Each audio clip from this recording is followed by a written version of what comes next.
Assalamualaikum warahmatullahi wabarakatuh. Kami dari kelompok 3 BS5B Politeknik Negeri Jakarta. Di sini kami akan mempresentasikan hasil proyek akhir mata kuliah Manajemen Investasi dan Pasar Modal Syariah. Kami akan menganalisis 3 saham syariah, diantaranya saham dari PT Mandom Indonesia, PT Mustika Ratu, dan Unilever Indonesia. Sebelum memulai presentasi, perkenankan kami untuk memperkenalkan diri terlebih dahulu.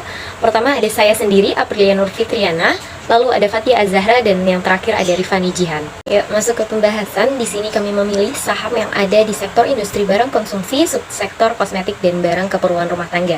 Yang sudah disebutkan di awal, ada PT Mandom Indonesia, PT Mustika Ratu, dan Unilever Indonesia. Berikut akan disajikan profil singkat dari masing-masing perusahaan. Profil emiten PT Mandom Indonesia Tbk. PT Mandom Indonesia Tbk berdiri sebagai perusahaan joint venture antara Mandom Corporation Jepang dan PT The City Factory. Perseroan berdiri dengan nama PT Tancho Indonesia dan pada tahun 2001 berganti menjadi PT Mandom Indonesia Tbk. Pada tahun 1993, perseroan menjadi perusahaan ke-167 dan perusahaan joint venture Jepang ke-11 yang mencatatkan sahamnya di Bursa Efek Indonesia. Kegiatan produksi dimulai pada April 1971, di mana pada awalnya kegiatan perseroan menghasilkan produk perawatan rambut, kemudian berkembang dengan memproduksi produk wangi-wangian dan kosmetik. Saat ini perseroan berkantor pusat di Wisma 46 Kota BNI, lantai 7, Jalan Jenderal Sudirman, Kapling 1, Jakarta. Merek utama perseroan antara lain Gatsby, Pixi, Pushell, dan Bivesta. Ya, selanjutnya ada PT Mustika Ratu Tbk yang didirikan pada 14 Maret 1978.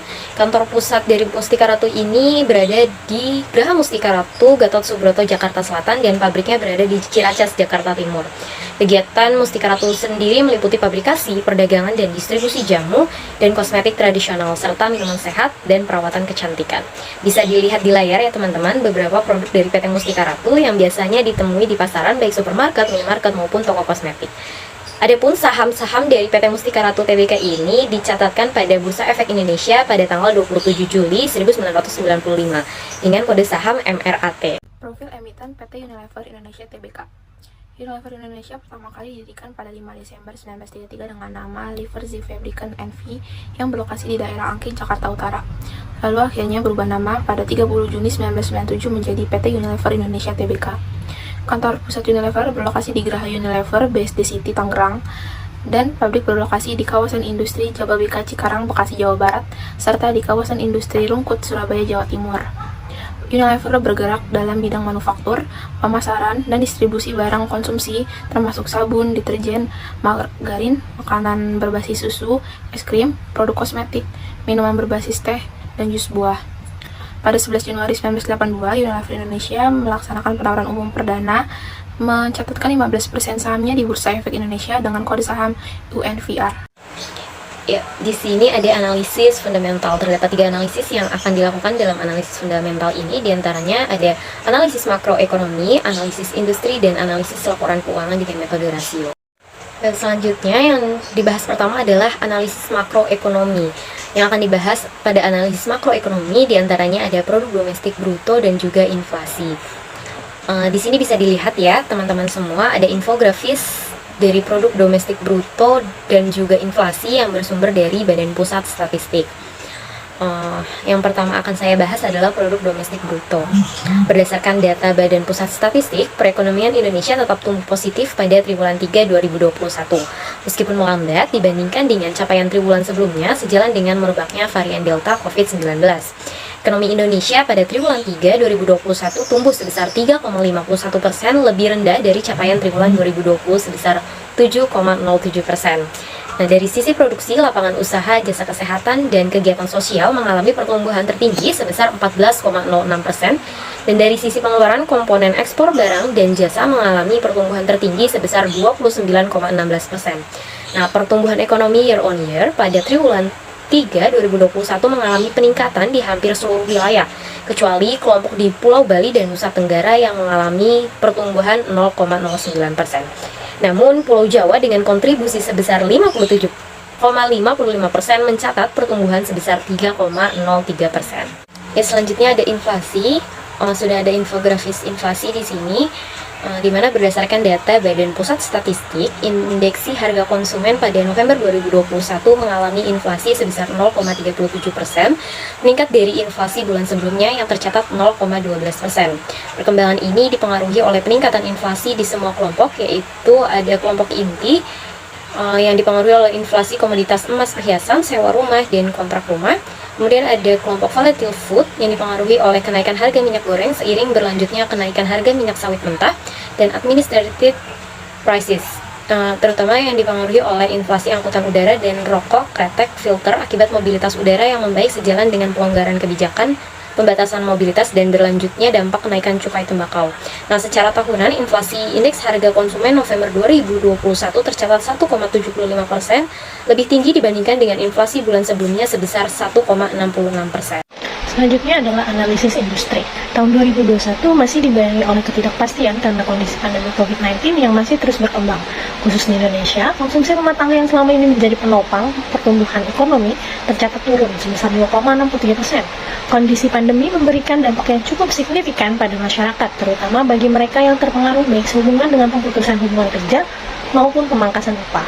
Kondisi ini sangat berbeda dengan beberapa tahun terakhir di mana kategori kosmetik wanita termasuk salah satu yang pertumbuhan penjualannya paling tinggi. Walaupun demikian, potensi pertumbuhan terlihat pada kategori skincare karena selama di rumah, konsumen wanita banyak yang memilih untuk merawat kulit wajah dengan lebih intensif. Dalam kondisi yang kurang baik selama masa pandemi, menyebabkan penurunan penjualan baik di pasar domestik maupun ekspor.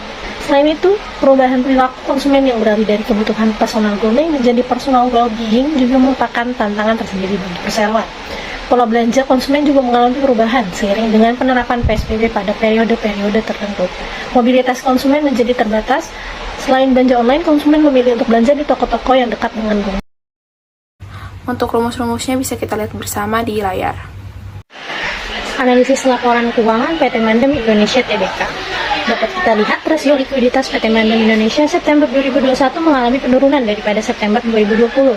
Dari nilai current ratio dapat diartikan keadaan perusahaan kurang baik karena terjaminnya hutang lancar perusahaan kepada kreditur berkurang. Lalu untuk nilai quick ratio pun mengalami penurunan untuk membayar kewajiban yang jatuh tempo dalam jangka waktu pendek. Selanjutnya ada rasio solvabilitas, yaitu debt to equity ratio. Dapat kita lihat dari angka tersebut juga tidak menandakan hal yang baik bagi perusahaan, karena perusahaan memiliki hutang yang lebih besar dari ekuitasnya. Tapi tidak dengan debt to asset ratio. Dari angka tersebut dapat menandakan kemampuan perusahaan dalam membayar hutangnya dengan aktiva yang dimiliki. Hal ini akan berpengaruh pada kemudahan perusahaan dalam mendapatkan pinjaman. Selanjutnya untuk rasio aktivitas. Untuk aset turnover dapat diartikan manajemen sudah cukup efektif dalam menggunakan aktiva yang dimiliki untuk menghasilkan penjualan. Sedangkan pada inventory turnover, semakin tinggi rasio, maka semakin cepat persediaan diubah menjadi penjualan. Artinya pada September 2021, penjualan mengalami penurunan dibanding tahun sebelumnya. Selanjutnya ada rasio rentabilitas. Dapat dilihat pada net profit margin, perusahaan ini memiliki margin laba yang dapat dinilai kurang baik karena minus atau dapat dikatakan rugi. Pada gross profit margin dapat dinilai kurang baik karena GPM memiliki margin laba di bawah tahun dasar. Pada return on asset dapat diartikan juga kurang baik karena perusahaan ini dapat dikatakan perusahaan yang kurang liquid karena memiliki penurunan nilai aset. Kemudian untuk return on equity September 2021 dapat dikatakan sangat kurang baik karena menunjukkan kurang efisiensi penggunaan modal sendiri. Selanjutnya rasio valuasi pada earning per share merupakan rasio untuk mengukur keberhasilan manajemen dalam mencapai keuntungan bagi pemegang saham. Pada perusahaan ini dapat dilihat bahwa manajemen belum berhasil dalam mencapai keuntungan bagi pemegang saham. Untuk price to earning ratio dan price to book value rasio PT Mandem Indonesia mengalami penurunan. Selanjutnya, untuk market value juga mengalami penurunan dari kurang lebih 1,2 triliun menjadi 1,08 triliun. Untuk rasio likuiditas dari PT Mustika Ratu, yang pertama ada current ratio, pada September 2021 ini menurun dari tahun sebelumnya, begitu juga dengan quick ratio yang menurun dari tahun sebelumnya, tetapi masih bisa terjamin hutang perusahaan kepada kreditur karena masih dalam batas wajar. Yang selanjutnya ada rasio solvabilitas, di mana DAR dan DER pada 2021 ini meningkat dari tahun sebelumnya. Walaupun masih dalam batasan wajar, tetapi jika setiap tahunnya terus meningkat, hal ini tidak baik untuk perusahaan. Selanjutnya adalah rasio aktivitas. Untuk aset turnover ada peningkatan dari tahun sebelumnya, begitu juga dengan inventory turnover di mana persediaan diubah menjadi penjualan meningkat dari September 2020. Selanjutnya adalah rasio rentabilitas. Untuk return on equity menurun dari September 2020 yang bisa dikatakan karena kurangnya efisiensi perusahaan dalam penggunaan modal sendiri. Lalu untuk return on asset menurun juga dari tahun sebelumnya. Sedangkan untuk gross profit margin juga menurun dari September 2020 karena memiliki margin laba di bawah tahun dasar, dan untuk net profit margin menurun dari tahun sebelumnya. Hal ini karena meningkatnya biaya-biaya yang mengakibatkan menurunnya laba. Yang terakhir adalah rasio valuasi. Untuk earning per share, Mustika Ratu berhasil dalam mencapai keuntungan bagi pemegang saham, tetapi menurun dari tahun sebelumnya. Dengan untuk price earning ratio dan price to book value ratio meningkat dari tahun sebelumnya. Sedangkan untuk market value sendiri dari PT Mustika Ratu pada September 2021 ini meningkat dari tahun sebelumnya menjadi 128,4 miliar. Selanjutnya analisis laporan keuangan PT Unilever Indonesia Tbk. Dari rasio likuiditas PT Unilever Indonesia September 2021 mengalami penurunan daripada September 2020. Dari nilai current ratio dapat diartikan keadaan perusahaan kurang baik karena kurang terjaminnya hutang lancar perusahaan kepada kreditur. Dari nilai quick ratio pun keadaan ini tidak terlalu baik karena kurang membandainya untuk membayar kewajiban yang jatuh tempo dalam jangka waktu pendek. Untuk rasio solvabilitas, yaitu debt to equity ratio, dapat kita lihat dari angka tersebut juga tidak menandakan hal yang baik bagi perusahaan karena perusahaan memiliki hutang yang lebih besar daripada ekuitasnya. Tapi tidak demikian dengan debt to asset ratio. Dari angka tersebut dapat menandakan kemampuan perusahaan dalam membayar hutangnya dengan aktiva yang dimiliki. Hal ini berpengaruh pada kemudahan perusahaan dalam mendapatkan pinjaman. Untuk rasio aktivitas, yaitu asset turnover, dapat diartikan manajemen sudah cukup efektif dalam menggunakan aktiva yang dimiliki untuk menghasilkan penjualan. Sedangkan pada inventory turnover, semakin tinggi rasio, maka semakin cepat persediaan diubah menjadi penjualan. Artinya tahun 2021 penjualan mengalami penurunan dibanding tahun sebelumnya. Rasio selanjutnya yaitu rentabilitas. Dapat dilihat dari net profit margin, perusahaan ini memiliki margin laba yang dapat dinilai kurang baik karena memiliki penurunan margin laba. Ini dapat berarti biaya-biaya relatif tinggi dan dengan biaya barang yang agak tinggi. Pada gross profit margin dapat dinilai kurang baik juga karena GPM memiliki margin laba di bawah tahun dasar. Pada return on asset dapat dikatakan juga kurang baik karena perusahaan ini dapat dikatakan perusahaan yang kurang liquid karena memiliki penurunan nilai aset. Dan untuk return on equity September 2021 dapat dikatakan sangat kurang baik karena menunjukkan kurangnya efisiensi penggunaan modal sendiri dibandingkan tahun sebelumnya. Selanjutnya rasio valuasi. Pada earning per share merupakan rasio yang mengukur keberhasilan manajemen dalam mencapai keuntungan bagi pemegang saham. Rasio yang rendah berarti manajemen belum berhasil untuk memuaskan pemegang saham. Sebaliknya, dengan rasio yang tinggi, kesejahteraan pemegang saham meningkat. Pada perusahaan ini, dapat dikatakan bahwa manajemen berhasil dalam mencapai keuntungan bagi pemegang saham, namun mengalami penurunan daripada tahun sebelumnya. Untuk price to earning ratio dan price to book value ratio, PT Unilever mengalami penurunan yang hampir setengahnya. Dan yang terakhir, market value juga mengalami penurunan dari kurang lebih 390 triliun menjadi 150 triliun. Setelah melakukan analisis fundamental, selanjutnya adalah analisis teknikal, diantaranya menghitung return ekspektasi dan risiko dari ketiga saham, serta grafik tren harga harian saham. Di sini sudah disajikan hasil dari perhitungan expected return dan risiko dari ketiga saham selama periode 19 November sampai 19 Desember 2021.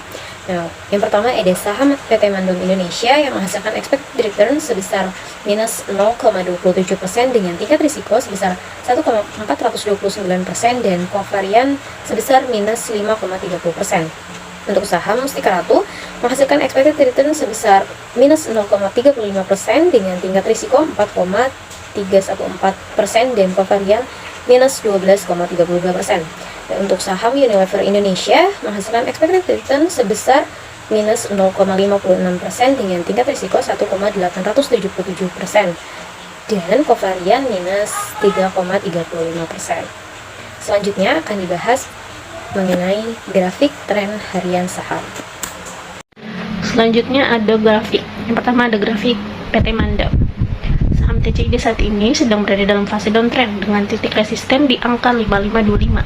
Dan jika berhasil menembus angka tersebut, berarti 5525 menjadi garis supportnya dan menuju resistennya di angka 6175. Namun, jika candle bergerak menurun dan gagal menembus titik resistennya, maka TCID bergerak ke arah garis supportnya di angka 5275. Lalu ada saham PT Mustika Ratu.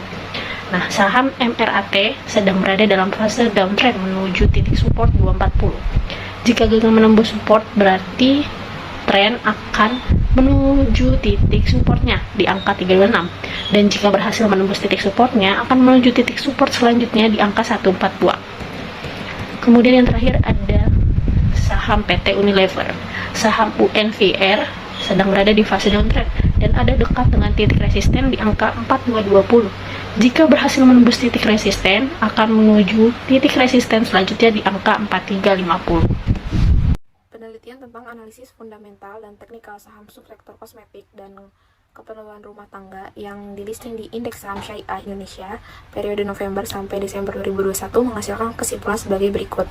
Dari analisis fundamental, pertama dari analisis makro, untuk saat ini dari tingkat PDB di Indonesia tumbuh positif walaupun melambat, tetapi inflasi meningkat dari tahun sebelumnya. Hal ini menunjukkan sinyal kehati-hatian untuk berinvestasi saham.